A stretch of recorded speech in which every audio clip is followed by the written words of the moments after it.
Hi అండి. Good evening. చాలా మంది క్రెడిట్ కార్డ్స్ వాడుతా ఉన్నారు.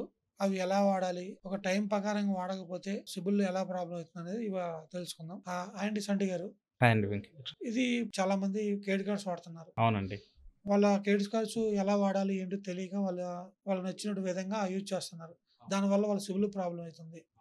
సో, వాళ్ళకేదైనా లోన్ అనేది ఎమర్జెన్సీ ఉన్నప్పుడు లోన్ రాకపోవడం, దాని ద్వారా చాలా ఇబ్బంది పడుతున్నారు. అసలు ఎలాంటి జాగ్రత్తలు తీసుకుంటే సిబిల్ అనేది తగ్గకుండా ఉంటది అనేది ఒకసారి ఏమైనా ఎక్స్‌ప్లెయిన్ చేయగలుగుతారా? కంపల్సరీ అండి. Very nice question. అండి. ఇప్పుడొచ్చేసి నౌ డేస్‌లో ఏందంటే క్రెడిట్ కార్డ్స్ ప్రతి ఒక్కరికి కామన్ అయిపోయింది. కామన్ అయిపోయింది. యూసేజ్ అనేది కామన్ అయింది. ఇప్పుడు నేనేమంటానంటే ఫైనాన్షియల్ డిసిప్లిన్ తెలియని వాళ్ళు కంపల్సరీ క్రెడిట్ కార్డ్ అనేది తీసుకోకూడదు. ఓకే. ఎందుకంటే క్రెడిట్ కార్డు ఒకవేళ 1 డే మిస్ అయినా గానీ మనం ఏమనుకుంటామంటే కార్డొచ్చింది. నాకు 1,00,000 లిమిట్ తోటి ఒక కార్డొచ్చింది. నేను ఓకే. స్వైప్ చేసిన నాకు 45 డేస్ ఉంది టైం కట్టుకోవడానికి ఓకే అండి. అనుకుంటాం. అనుకోని ఇప్పుడు కార్డ్ ఉంది అని చెప్పేసి స్వైప్ చేస్తాం. అవును. స్వైప్ చేస్తాం. తర్వాత డ్యూ డేట్ అనేది దగ్గర పడుతుంటది. మనం ఎందుకు 45 డేస్ ఉందిలే టైం అనుకుంటాం కదా! డ్యూ డేట్ దగ్గర పడుతుంటది. డ్యూ డేట్ అయిపోయిందనుకో మనకు 35% నుంచి 40% వరకు పెనాల్టీ పడే ఛాన్సెస్ ఉంటాయి. ఛాన్స్ ఉన్నాయండి. దీనివల్ల ఏమైతుందంటే సిబిల్ తగ్గే డీపీడీస్ అనేది ఏర్పడతాయి. దీనివల్ల ఏందంటే కస్టమర్‌కి సంబంధించిన క్రెడిట్ హిస్టరీ అనేది తగ్గిపోతది. ఓకే. క్రెడిట్ కార్డ్స్ వల్ల క్రెడిట్ హిస్టరీ తగ్గిపోతే కంపల్సరీ ఏందంటే లోన్స్ వచ్చే ఛాన్సెస్ చాలా తక్కువ తక్కువైపోతాయి. అవును. దీనివల్ల ఏందంటే నేనేమంటానంటే క్రెడిట్ కార్డ్ వాడడంలో తప్పు లేదు. ఓకే. క్రెడిట్ కార్డ్ వాడుకోవచ్చు. ఫర్ ఎగ్జాంపుల్ ఒక కస్టమర్ ఉన్నారు. తనకు మంచి సాలరీ ఉంది. ఒక 1,00,000 సాలరీ ఉంది. తనకంటూ ఒక క్రెడిట్ కార్డ్ ఒక 2,00,000 లిమిట్ తోటి కార్డ్ వచ్చింది బ్యాంక్ నుంచి. సేవింగ్స్ కాబట్టి సాలరీ పడుతుంది కాబట్టి ఏదైతే బ్యాంక్ ఉందో ప్రీ అప్రూవ్డ్ లోన్ కింద ఒక క్రెడిట్ కార్డ్ 2,00,000 క్రెడిట్ కార్డ్ తోటి లిమిట్ వచ్చింది. ఆ లిమిట్‌ని ఏం చేయాలి కస్టమరు 30% టు 40% లేదా 50% లోపే యూసేజ్ చేసుకోవాలి. అట్లా ఓకే. కాకుండా 90% యూసేజ్ చేశారనుకోండి దాని మీద మళ్ళీ ఓవర్ లివరేజ్ చార్జెస్ అని తర్వాత ఓవర్ లిమిట్‌కి అంటే స్వైప్ చేశాడని ఇలా ఉంటాయి. చాలామంది ఏందంటే నౌ డేస్‌లో తెలియక ఏం చేస్తారంటే ఫోన్‌పే అనే ఒక యాప్ ఉంది. యాప్. ఫర్ ఎగ్జాంపుల్ ఒక apps PhonePe or Google Pay. For example apps ఉన్నాయి. Some okay. యాప్స్ ఏం చేస్తారు క్రెడిట్ కార్డ్ స్వైప్ చేయడం, ఇంకొక క్రెడిట్ కార్డ్ కట్టడం, కార్డ్ టు కార్డ్ పేమెంట్ చేయడం ఇలాంటివి చేయడం వల్ల ఏందంటే లోన్స్ అనేది పర్సనల్ లోన్స్ అయినా కొంచెం ఏందంటే కస్టమర్‌కి ఏమంటారంటే బ్యాంక్స్ ఫస్ట్ చూసేది కస్టమర్‌కి ఫైనాన్షియల్ డిసిప్లిన్ లేదనే చూస్తారు. ఓకే. ఎంత వస్తుంది అంతా డిపెండ్ అవుతుండు. ఓన్లీ కార్డ్‌ల మీదనే డిపెండ్ అవుతుండు తప్ప కస్టమరు ఓకే. తనకి ఇంకెక్కడ డిపెండెన్స్ లేదని అనుకుంటారు. దానివల్ల ఏందంటే పర్సనల్ లోన్ అనేది లేకుంటే అదర్ ఏదైనా లోన్స్ అనేదాన్ని కొంచెం తగ్గే అవకాశాలు ఉంటాయి. కొన్నిసార్లు డీపీడీస్ డిలే పేమెంట్స్ ఉండడం వల్ల అటు ఇంట్రెస్ట్ పడుతుంది. దాంతోపాటు ఇది కడుతుంది. చాలామంది ఏం చేస్తారంటే మినిమమ్ పేమెంట్స్ అనేది కట్టుకుంటుంటారు. అవునండి. మినిమమ్ డ్యూ కడతా ఉంటారు. మినిమమ్ డ్యూ కట్టేది. మినిమమ్ డ్యూ అనేది జస్ట్ ఇంట్రెస్టే. అవునండి. మీ కార్డ్‌లో యాడ్ కాదు. అవునండి. దాన్ని కట్టడం వేస్ట్ నేను అవును. చెప్తా. 100% వేస్ట్ వేస్ట్. అలాంటప్పుడు మీరు సో, దానివల్ల సిబిల్ తగ్గే ఛాన్స్ ఉన్నాయండి? అంటే మినిమమ్ డ్యూ పే డ్యూ చేయడం వల్ల వల్ల? సిబిల్ తగ్గే ఛాన్సెస్ ఏమి ఉండదండి. ఓకే. సిబిల్ అనేది ఎలాంటి ఎఫెక్ట్ ఉండదు మినిమమ్ డ్యూ వల్ల. అసలు అక్కడ ఏందంటే 1 డే డిలే అయితే తప్ప 1 డే ఓకే. డీపీడీ 2 డే డీపీడీ అవుతుంది తప్ప మనకి సిబిల్ ఎలాంటి ఉండదు. మినిమమ్ డ్యూ అనేది ఏందంటే మీరు వాడుకున్న దానికి ఇంట్రెస్ట్ పే చేస్తారు. చేస్తున్నారు. అవును. అలా అది ఇంట్రెస్ట్ పే చేస్తారు కాబట్టి అప్పటి వరకు అంతా క్లియర్ ఉంటాయి. మళ్ళీ నెక్స్ట్ మంత్ అదే బిల్ మళ్ళీ అదే వస్తది బిల్ మీకు. జనరేట్ అవుతది. బిల్ మళ్ళీ జనరేట్ దానికి అవుతది. ఇంట్రెస్ట్ పే దానికి ఇంట్రెస్ట్ పే అవుతది. అట్లా ఎందుకు ఒకటేసారి అందుకని నేను ఏందంటే ఫస్టే చెప్పిన.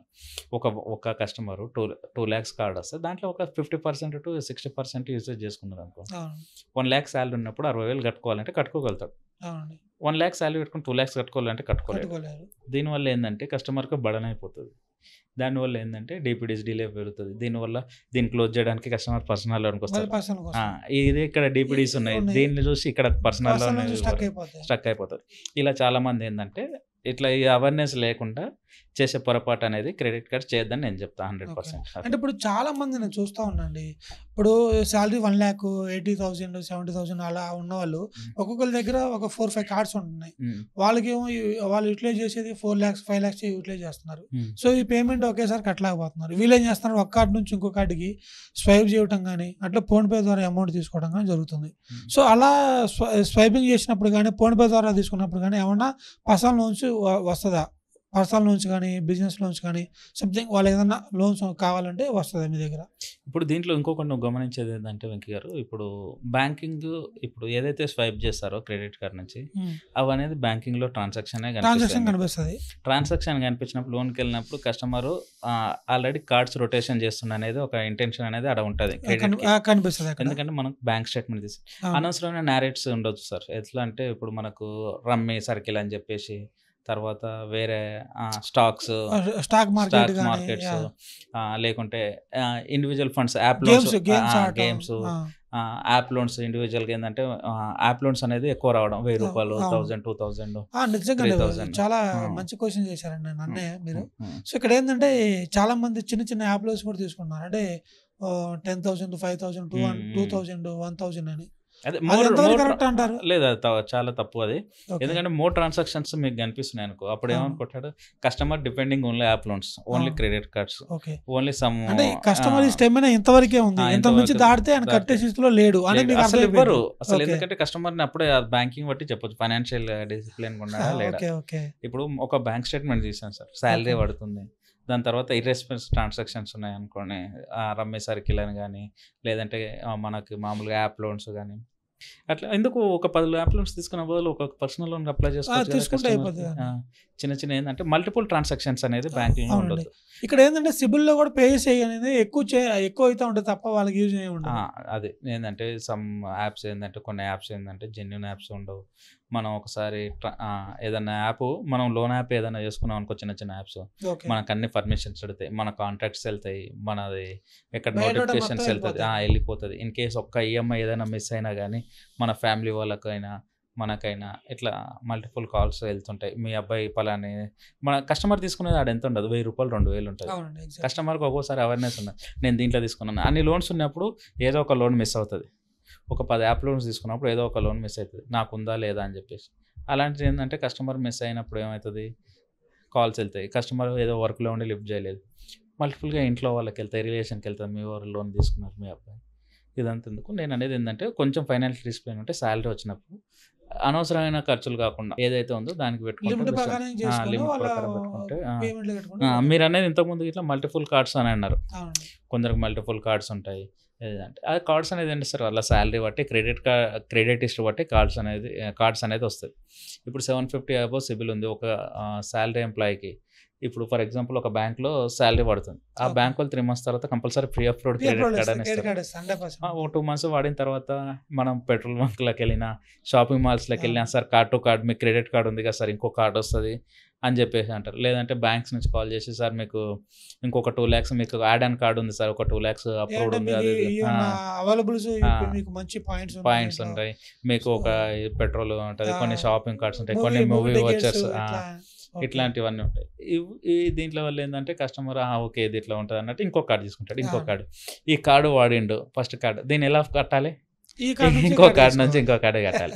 ఇట్లా అనేది ఏందంటే 1 బై 1 అనేదంటే కార్డ్‌కి అట్లా పెరిగిపోయి కస్టమర్స్ అనేది సఫర్ అవ్వడం. దానివల్ల సిబిల్ అనేది ఇంపాక్ట్ పడుతుంది. అవును. దానివల్ల కస్టమర్‌కి ఫ్యూచర్‌లో లోన్ వచ్చే అవకాశాలు చాలా తక్కువ ఉంటాయి. క్లియర్‌గా పేమెంట్స్ ఉన్నాయనుకో వచ్చేస్తాయి. అట్లా. ఇందాక మీరు మాట్లాడేటప్పుడు ఒక పాయింట్ నాకు గుర్తు చేశారండి. చాలా మంచి పాయింట్ అది.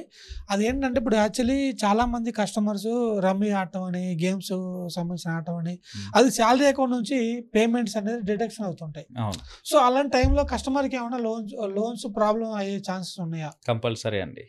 ఎందుకంటే తనకి అప్పుడే అర్థమైపోతది. ఎందుకంటే ఒక రమ్మీ అనేది ఆన్‌లైన్ గేమ్స్ అవన్నీ. అవునండి. కస్టమర్‌కి ఇప్పుడు లోన్ తీసుకొని అక్కడ ఆన్‌లైన్‌లో ఆడాడన్న గ్యారంటీ లేదు కదా! అది కరెక్టే ఎగ్జాక్ట్‌లీ. అట్లా అని చెప్పేసి కొంచెం అవాయిడ్ అనేది చేస్తారు. ఓకే. అట్లా. ఇప్పుడు దీనికి ఏమైనా ఆల్టర్‌నేటివ్ ఉందా? అంటే వేరే సేవింగ్ అకౌంట్ నుంచి వాళ్ళ అసలు ఒకటి అడగడానికి కదా, అసలు అలాంటి గేమ్స్ ఆడాలని అంటే కరెక్ట్ రూల్స్ కాదు. రూల్స్ ఏమైనా పెట్టుకున్నారా అదే. చెప్పండి. చూసారు కదండి, చాలా మంది ఇలాంటి తప్పులు చేస్తున్నారు. ఈ తప్పుల్ని మీరు మళ్ళీ రిపీట్ చేయకుండా మీ యొక్క భవిష్యత్తుని మీ చేతిలోనే చూసుకొని జాగ్రత్త పడాలని కోరుకుంటున్నాను.